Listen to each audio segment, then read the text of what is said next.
Good morning to all of you. मैं दुर्गा शर्मा। आज English grammar का हम नेक्स्ट पार्ट सीखेंगे। इससे पहले वाले वीडियो में हमने आपको यूज़ ऑफ जिरंड पढ़ा दिए, यूज़ ऑफ प्रेजेंट पार्टिसिपल पढ़ा दिए।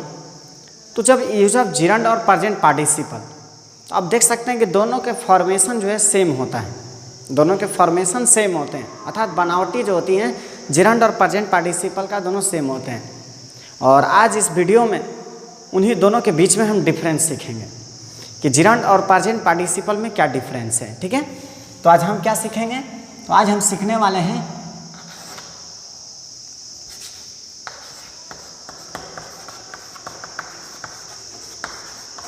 Difference between gerund and present participle. Present participle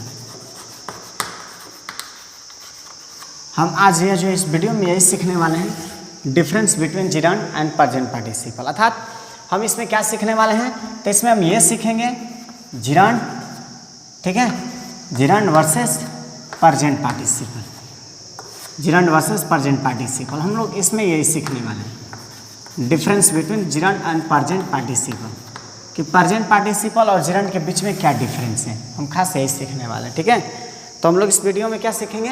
difference between gerund and present participle. इस वीडियो में हमको ये सीखना है, difference between gerund and present participle. तो आप देख सकते हैं जिरंड एंड प्रेजेंट पार्टिसिपल का डिफरेंस अगर हम देखें तो दोनों के फॉर्मेशन सेम होते हैं। इसका मतलब जिरंड भी जो है भर प्लस आईएनजी जोड़ के बनाया जाता है, जिरंड का भी जो है भर प्लस आईएनजी होता है gerund. And present participle it is also formed by adding ING to the first form of the verb. It is formed by adding ing to the first form of the verb. It means the formation of these, it means gerund and present participle is the same. The formation of gerund and present participle is the same, but using of this is difference. Verb plus ing and verb plus ing equal to present participle. Present participle. You can see here the formation of gerund and present participle is the difference, same, but when we use this gerund and present participle will be difference using of this. See here first gerund, what do you think? Gerund is used as the subject, do you know, as the subject like noun. You can say yes, like noun, it is used like noun. You can write here it is used as the subject. You know, fishing is a good profession. Fishing is a good profession. Fishing is a good profession. What do you think here? You can see yes, fishing is a good. Fishing is a good. What fishing is a?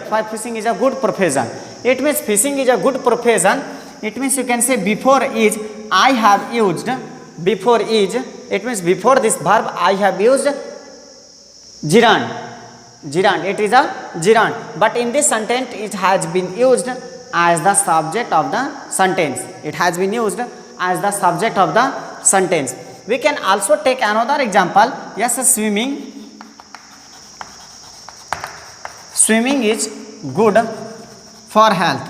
Swimming is good for health. We can also take, but I think in previous video I have already taught about it. And see the next.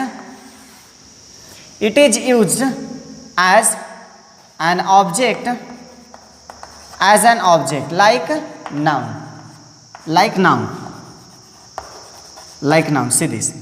It means gerund is used as an object of verb, like noun. It means noun is used as the object of verb. Like it, gerund is also used as an object. It means here we can say yes, gerund acts like noun.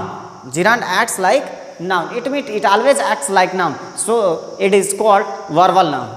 See here some example. Yes, I like. If I write here, I like mango.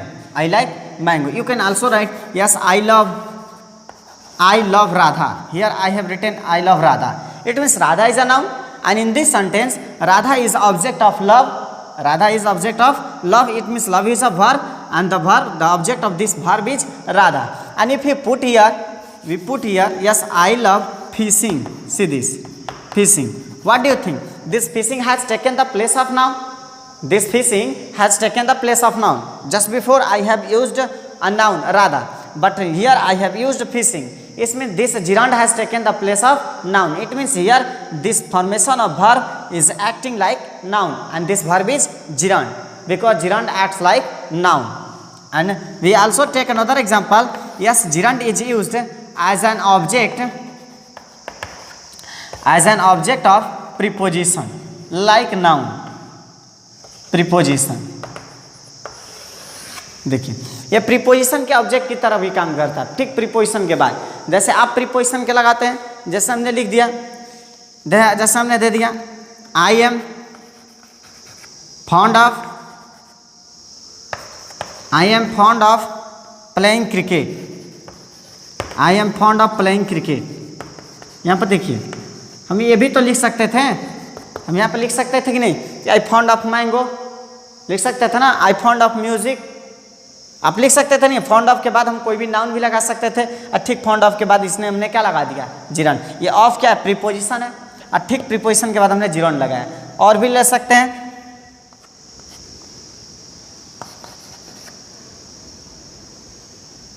चलिए और भी क्या, एक इसको हमने previous videos में पढ़ा दिया है। अब नेक्स्ट देखिए, यहाँ पर जिरंड में आप देख सकते हैं कि जिरंड किसकी तरह काम कर रहा है। आप देख सकते हैं कि जिरंड जो है वर्ब से पहले सब्जेक्ट के रूप में, वर्ब के बाद ऑब्जेक्ट के रूप में, प्रीपोजिशन के बाद प्रीपोजिशन के ऑब्जेक्ट के रूप में। अर्थात इंग्लिश सेंटेंसों में जहाँ जहाँ हम नाउन का प्रयोग करते हैं, जहाँ भी हम नाउन का प्रयोग करते हैं, जैसे Ganga is a river, mountain, Himalaya is a mountain, आप लिखते हैं ना, Ram is a good boy, Radha is a good girl. तो जिस तरह से वर्ब से पहले सब्जेक्ट के रूप में हम नाउन लगाते हैं, ठीक उसी तरह जिरंड भी वर्ब से पहले सब्जेक्ट के रूप में इस्तेमाल होता है। आप टीवी में देखते हैं smoking is injurious to health, तो क्या होता है, वर्ब से पहले सब्जेक्ट के रूप में ये जिरंड यूज होता है। यहाँ पर देखिए हमने दिया वर्ब के बाद ऑब्जेक्ट, जैसे आप लगाते हैं I like mango, I love, ठीक है, आई लव राधा, तो जैसे लाइक हुआ, लव हुआ, ठीक इनके बाद जैसे नाउन का आप प्रयोग करते हैं, ठीक उसी जगह पर जिरंड का प्रयोग होता है। अर्थात ये जिरंड नाउन के स्थान पर आ रहा है, अर्थात नाउन की तरह काम करता है। यहाँ पर हमने दिया ऑब्जेक्ट ऑफ प्रीपोजिशन। आप भी जानते हैं कि प्रीपोजिशन के बाद जो है, चूँकि preposition is a word which is used before noun और प्रोनाउन, कि प्रीपोजिशन देखिएगा तो हमेशा नाउन और प्रोनाउन अर्थात नाउन से पहले ही प्रयोग होता है। तो जैसे नाउन से पहले प्रयोग होता है, उसी तरह से जैसे आप देख सकते हैं जिरंड से पहले अर्थात प्रीपोजिशन के ठीक बाद जैसे नाउन प्रयोग होता है, लगाते हैं ना फॉर राधा, फॉर रहीम, उसी तरह से प्रीपोजिशन के ठीक बाद यहाँ पर क्या लगाया हमने, जिरंड। तो इसका मतलब जिरंड किसकी तरह काम कर रहा है, नाउन की तरह। इस तरह हम इसको क्या कहते हैं, इसलिए इसको क्या कहा जाता है, तो इसलिए इसको जो है वर्बल नाउन कहा जाता है, क्योंकि हमेशा जो है वर्ब की तरह काम करता है, इसे वर्बल नाउन कहा जाता है। ये आपको याद रखना होगा, ये वर्बल नाउन कहा जाता है, इसे वर्बल नाउन कहा जाता है। जबकि जो है, अब आ जाइए यहाँ पर, इसको आपने देख लिया, अब इसको देखिए प्रेजेंट पार्टिसिपल। तो प्रेजेंट पार्टिसिपल में हम क्या लिखेंगे, प्रेजेंट पार्टिसिपल को हम क्या देख रहे हैं, तो प्रेजेंट पार्टिसिपल जो है ये भी वर्ब प्लस आईएनजी जुट कर बनता है, ये भी verb plus ING, but it is used, अब आप कंपेरिजन करिएगा, it is used in continuous tenses, it is used in continuous tenses, it is used in continuous tenses. देखिए it is used in continuous tenses का मतलब ये कहाँ प्रयोग किया जाता है, कंटिन्यूअस टेंसों में प्रयोग किया जाता है। हमने नियम में पढ़ाया है, हमने रूल्स में पढ़ाया है, क्यों प्रयोग किया जाता है, तो हमने बताया कि टू शो अनफिनिश्ड एक्शन, हमने बताया रूल्स में, हमने बताया, जब हम पढ़ाए हैं तो हमने बताया अनफिनिश्ड एक्शन, अनफिनिश्ड एक्शन हमने ये पढ़ाया है। आप देख सकते हैं जब मैंने प्रेजेंट पार्टिसिपल का प्रयोग पढ़ा तो इसमें हमने बताया it is used in continuous tenses to show unfinished action. Unfinished मतलब unfinished action, action means the action which is going on, which was going on, which has been going on, had been going on, मतलब ऐसा कार्य जो कि जारी है, जारी था, तो कोई कार्य कंटिन्यू था, फिनिश नहीं हुआ था। तो कार्य को यहाँ पर देख सकते हैं, कार्य को बताने के लिए जैसे हमने दे दिया ही वाज फिशिंग। अब चलिए हमने ये दे दिया, यहाँ पर हमने दे दिया ही वाज फिशिंग। आपको क्या लग रहा है इस सेंटेंस में क्या डिफरेंस लग रहा है? यहाँ पर देख सकते हैं fishing is a good profession, तो यहाँ पे ये बताया गया है कि fishing is a good profession, it means it is the name of action, it is the name of a action, and however in this sentence it has been shown yes here something, it means someone was doing something. यहाँ पर जो है कोई ना कोई काम कर रहा था, जबकि इसमें क्या बताया गया कि यह कार्य एक अच्छा प्रोफेशन है, एक अच्छा व्यवसाय है, यहाँ पर ये बताया गया। तो कौन सा कार्य अच्छा है ये नाम की तरफ प्रयोग किया गया, और यहाँ पर आप देख सकते हैं कंटिन्यू एक्शन की तरफ बोध किया गया, यहाँ पर कोई एक्शन शो किया जा रहा है। ठीक है, अब जैसे सेंटेंस और भी ले सकते हैं, हमने दे दिया यहाँ पर सपोज हमने दे दिया आई am teaching English grammar, I am teaching English grammar. Now see this sentence. In this sentence, I am teaching English grammar. It means I am doing something. I am doing something. It shows an action. However, देखिए इसमें आप देख सकते हैं क्या इसमें action बताया गया है?